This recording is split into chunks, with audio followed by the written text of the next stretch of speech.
আসসালামু আলাইকুম। আমি নাভিয়া তাসি আবৃত্তি করছি মা গৌরা বলে। লিখেছেন কবি আবু জাফর ওবায়দুল্লাহ। কুমড়ো ফুলে ফুলে নুয়ে পড়েছে লতাটা, সুজনি ডাঁটায় ভরে গেছে গাছটা, আর আমি ডালের বুড়ি শুকিয়ে রেখেছি।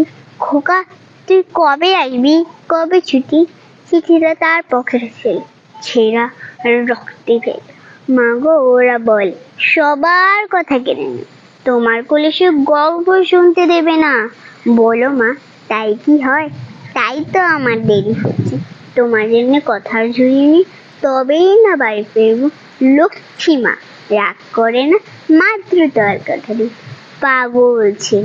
মা পরে আর হাসে, তোর উপরে রাগ করতে পারি? নারকেলের চিড়ে কোটে, উড়কি ধানের মুড়কি ভাজি, এটা সেটা আর কত কি। তার খোকা যে বাড়ি ফিরবে ক্লান্ত। কুমড়ো ফুল শুকিয়ে গেছে, ঝরে পড়ছে ডাঁটা, পুইলাতাকে নেতানো। খোকা এলি? ঝাপসা চোখে মা তাকায় উঠুনি উঠুনি, যেখানে খোকার সব শকুনিরা ব্যবচ্ছেদ করে। এখন মায়ের চোখে চৈত্রের রোদ পুড়িয়ে দেয় শকুনি। তারপর দাওয়ায় বসে মা আবার ধান বান, বিনি ধানের খই বাজ। খোকা তার কখন আসি।